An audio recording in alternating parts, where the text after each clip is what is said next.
안녕하세요. 대단히 반갑습니다. 책에서 마주친 100개의 인생일, 소설 모비딕 실패한 인생의 가치. 100개의 인생 탐구를 시작하며 현자, 니체 선생께서 하신 말씀이다. 지금 이 인생을 다시 한번 완전히 똑같이 살아도 좋다는 마음으로 살라. 다음은 프랑스의 작가 알 롤랑이 한 말이다. 인생은 왕복표를 발행하지 않았다. 일단 나가면 다시 돌아오지 않는다. 표현은 다르지만 의미는 같은 말이다. 인생은 오직 한 번뿐이어서 두 번 살 수 없으니 제대로 살라는 말이다. 적어도 먹기 위해 살지 말고 살기 위해 먹으란 말이다. 한 번뿐인 인생인데 나를 포함하여 우리는 지금 제대로 살고 있는 것일까? 어떻게 살아야 제대로 사는 것일까? 세상 그 어떤 현자도 이 질문에 답을 해줄 수는 없을 것이다. 80억의 사람에게 80억 개의 인생이 있을 터인데 어찌 정답이 있겠는가? 더군다나 인생은 죽음이라는 단 하나의 상수를 제외하고는 모두 변수로 이루어져 있으니 말이다. 그래서 남의 인생을 살펴보고자 한다. 그것을 통해 생각할 거리를 얻거나 반성의 내용도 찾거나 혹은 새로운 인생의 방향성도 얻을 수 있기 때문이다. 뇌세포 속에 빛나는 영감이라는 축복을 받은 사람들이 있다. 작가들이다. 그들이 자신들 삶의 경험에 영감을 버무려 만들어낸 작품 속 100개의 인생을 살펴볼 것이다. 독자들의 반응이 좋아 이 연재가 계속 이어진다면 한 편당 하나의 인생을 다뤄나갈 것이다. 반응이 없으면 심으로 우리 인생의 해답지는 아니어도 훌륭한 참고서는 될 것이다. 청소년기 자녀가 있는 부모라면 자녀와 같이 읽어보길 권한다. 소설 모비딕. 처음으로 다룰 소설은 모비딕이다. 모비딕은 1851년에 발간된 허먼 멜빌의 장편 소설이다. 19세기 광기의 포경업이 성행하던 시대를 배경으로 당시 포경인들의 이야기가 담겨 있다. 멜빌은 당시 포경선을 탄 경험을 가지고 서사시적 산문체로 소설 모비딕을 써내려갔다. 서두부터 고래에 대한 어원 탐구와 문헌 발췌록이 등장하고 작가의 체험과 도서관에서 조사하고 연구한 고래와 포경에 대한 갖가지 지식이 총망라된 이 독특한 소설은 출간 당시에는 어렵고 낯설다는 이유로 외면당했지만 멜빌이 죽고 30여 년 후에 재평가되기 시작했고 오늘날 미국 문학을 대표하는 걸작이 되었다. 그렇게 소설 모비딕은 미국을 대표하는 소설로 19세기를 대표하는 영문학계의 금자탑으로 평가받으며 노벨 연구소가 선정한 최고의 책이 되었다. 이 글에선 모비딕의 등장인물 에이헤브 선장의 인생을 들여다보려 한다. 우선 소설의 시대적 배경을 보자. 19세기 포경의 시대. 미국이란 나라의 사악함, 제국주의 끝 널리 알려져 있으니 위대함에 대해 한번 생각해보자. 누군가는 쇼미 더 머니를 떠올릴 것이다. 그러나 이것은 힘이지 위대함이 아니다. 미국의 위대함은 인류 역사상 처음으로 하층민들이 세운 나라라는 것이다. 유럽에서도 독하기로 소문난 아일랜드인들부터 성질 더럽기로는 둘째가라면 서러울 네덜란드인까지 새로운 삶을 꿈꾸는 유럽의 하층민들이 가진 거라고는 드넓은 땅덩어리와 기회뿐인 신대륙으로 쏟아져 들어왔다. 생존은 보장할 수 없지만 생존의 기회는 제공했으니까. 이들이 세운 나라가 바로 미국이다. 그래서 19세기에 미국이 가장 많은 고래를 죽였다. 이 엄청난 폭발력을 지닌 신흥공업 국가는 공장과 도시의 어둠을 밝히고 끝없이 기계를 돌리기 위해 막대한 양의 고래 기름이 필요했다. 특히 향유고래의 뇌경유, 뇌기름. 이는 가격도 비싸 미국인들에게 대박의 기회를 노려볼 수 있는 사업기였다. 석유 개발은 19세기 말에야 이루어진다. 그때까진 고래 기름으로 기계들을 돌리기 위해 썼다. 대서양은 물론이고 태평양까지 어딜 가도 미국의 포경선이 떠 있었다. 미국의 포경선은 미국을 제외한 전 세계 포경선의 3배 가까이나 되었다. 고래를 죽였다라는 표현은 부족하다. 대량 학살이라는 표현이 적절하다. 엔진을 단 철선이 아닌 돛을 딴 나무 범선으로 대양을 항해하며 고래를 잡는 일은 목숨을 걸어야 했다. 이런 일을 할 가난한 노동자들을 얼마든지 공급할 수 있는 나라가 미국이었다. 당시 포경산업은 미국의 5대 산업 중 하나였고 그 중심에는 북대서양과 카리브해로 진출하기에 최적인 낸터컷, 논터키트, 항이 있었다. 이곳에서 에이헤브 선장의 지도 아래 절멸한 인디언 부족의 이름을 딴 포경선 피커드호가 출항한다. 피커드호의 선장 에이헤브의 도전과 인생. 에이헤브 선장은 어떤 사람일까? 캐릭터란 한 사람이 살아온 인생과 그 사람의 유전자가 상호작용한 총체적 결과물이다. 쉽게 말하면 관상은 과학이라는 건데 소설 속에 나온 그의 풍모에 대한 묘사로 그의 캐릭터를 충분히 알아볼 수 있다. 불길은 옹골찬 노인의 강건함을 눈꼽만큼도 손상시키지 않았다. 키가 크고 딱 바라진 몸은 온통 청동으로 만들어진 것 같았고 첼리니가 주조한 페르세우스처럼 한 점의 변형도 허용하지 않는 형상을 이루고 있는 듯했다. 에이헤브 선장은 강한 육체와 굳은 의지, 그리고 드높은 자존감을 가진 사람일 것이다. 이런 캐릭터라면 쓰라린 패배의 경험을 절대 잊지 않을 것이다. 때문에 그가 사는 이유는 분명하다. 사는 이유가 분명하다는 것은 인생의 방향을 결정했다는 것이다. 그가 사는 이유는 오직 하나, 거대한 향유골의 모비딕을 죽이기 위해서이다. 그가 모비딕에 이토록 깊은 원한을 가진 이유는 무엇일까? 에이헤브의 섬뜩한 풍모와 줄무늬를 이룬 낯빛 흉터를 보고 받은 충격이 하도 커서 나 주인공이자 피커드호의 선원 이슈메일는 이 압도적으로 닥쳐오는 섬뜩한 기분이 그가 몸의 일부를 의지하고 서 있는 거칠고 하얀 다리에 기인하고 있다는 것을 한동안 알아차리지 못했다. 그 상아빛 한쪽 다리는 항해 중의 향유고래의 턱뼈를 갈아서 만들어졌다는 것을 나는 이미 알고 있었다. 에이헤브 선장은 과거 모비딕에 패해 한쪽 다리를 잘라내는 무시무시한 고통을 겪고 평생을 외다리로 살아야 했다.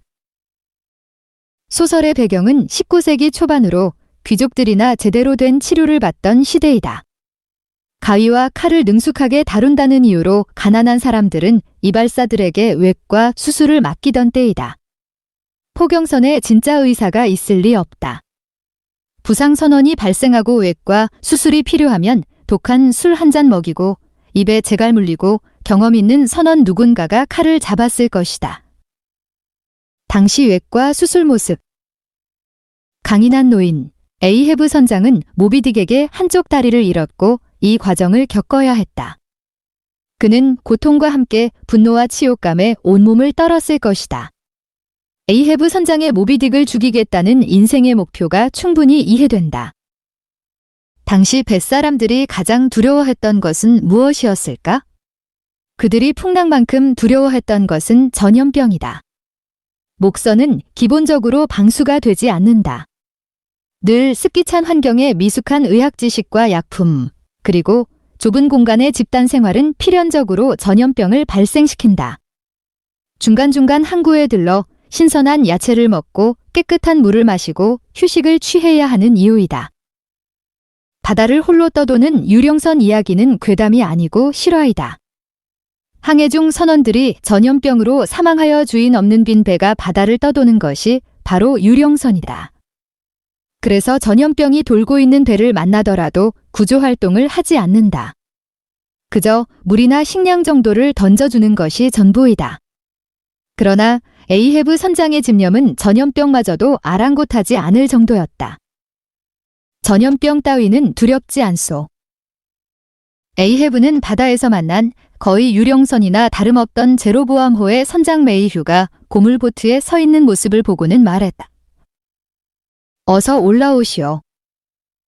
당시엔 포경대포가 없을 때라 고래에게 가까이 접근한 후 작사를 꽂아 사냥했다. 그런데 도칠단 범선은 방향 전환이 힘들어 범선을 타고 있다가 고래를 발견하면 작은 보트에 갈아탄 후 고래에 접근해 사냥했다. 방향 전환이 쉽고 고래에 더 가까이 접근할 수 있어서 범선보다 고래 사냥에 유리했기 때문이다. 에이헤브 선장이 전염병조차 무시하고 얻고자 했던 것은 모비딕에 대한 정보였다. 전염병이 돌고 있는 제로보아모는 모비딕을 만났고 모비딕의 작살 하나를 꽂은 1등 항해사 메이시는 목숨을 잃었다고 했다. 바다에서 거대한 하얀 형체가 솟아오르더니 빠른 속도로 움직이기 시작했다. 노자비들은 놀라서 잠시 숨을 죽였다. 다음 순간 격렬한 활력에 넘쳤던 그 불운한 항해사는 공중으로 획 내던져졌다가 기다란 포물선을 그리며 내려와 50m쯤 떨어진 물속으로 추락했다. 보트는 나무 토막 하나 상하지 않았고 노자비들은 머리털 하나 다치지 않았는데 항해사는 영원히 물속에 가라앉고 말았다.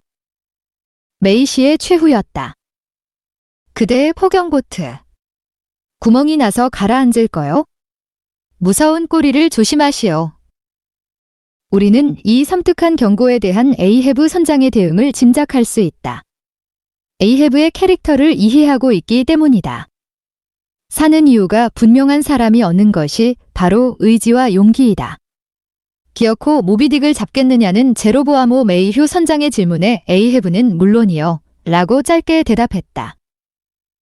에이헤브 선장의 피커드호에 승선하여 함께한 우리의 여정도 이제 끝이다.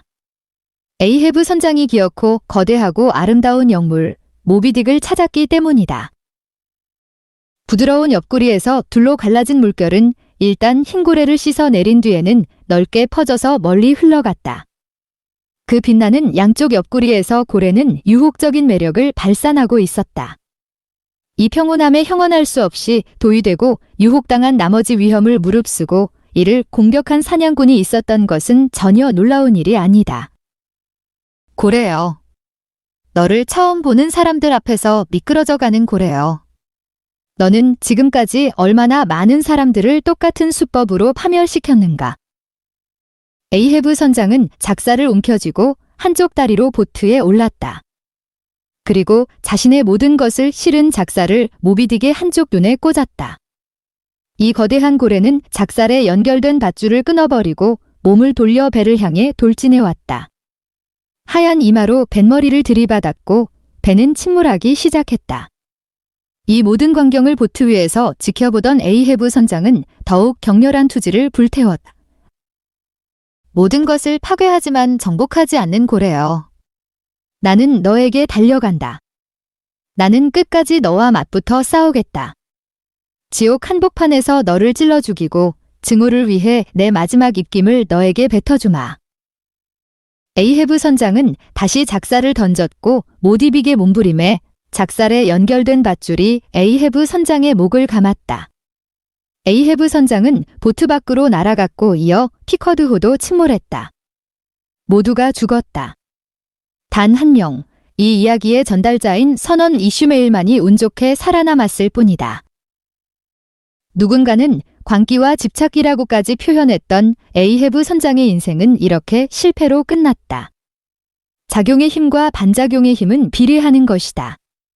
추구의 집념이 강했던 만큼 실패의 결과도 가혹했다. 에이헤브 선장은 실패한 인생일까? 우리에게는 공무원 시험에 계속 떨어져도 9년 정도는 끄떡없이 하고 싶은 것 할 수 있게 해주는 돈 많은 부모가 없다. 그래서 실패가 무섭고 두렵다. 작은 실패는 우리의 삶을 위축되게 하고 큰 실패는 내 가족의 소중한 보금자리에 차압딱지를 붙이기도 한다. 하지만 나머지 8은 절대로 주지 않겠어. 이제 흰고래는 딱 질색이야. 놈을 죽이면 대단한 영광이겠지. 그건 나도 알아. 놈의 머릿속에는 귀중한 기름이 배 하나를 가득 채울 만큼 들어있다는 것도 알고 있어. 하지만 그놈은 가만 내버려두는 게 상책이야. 다시는 마주치고 싶지 않아. 모비딕에게 한쪽 팔을 잃은 세뮤얼 앤더비 호이 선장이 에이헤브 선장에게 한 말이다. 실패의 전제 조건은 추구이다. 추구하지 않으면 실패도 없으니까. 팔을 잃은 영국인 선장은 깨끗이 포기했고 다리를 잃은 에이헤브 선장은 그러지 않았다. 그리고 그 대가로 목숨까지 잃었다. 이런 이유로 우리는 추구하는 바를 포기하거나 축소하며 살아간다. 나이를 먹어가며 인생을 산 횟수가 늘어날수록 점점 더 보수적으로 삶을 설계하고 살아가는 이유이다. 그런데 문제는 우리가 그렇게 살 수 없다는 데에 있다. 이유는 인간이라는 존재의 특성 때문이다. 사람은 욕망이 충족될수록 더 큰 욕망을 갖는 유일한 동물이며 결코 만족할 줄 모르는 유일한 동물이다. 명자오 진보와 빈곤의 저자 헨리 조직 선생께서 하신 말씀이다.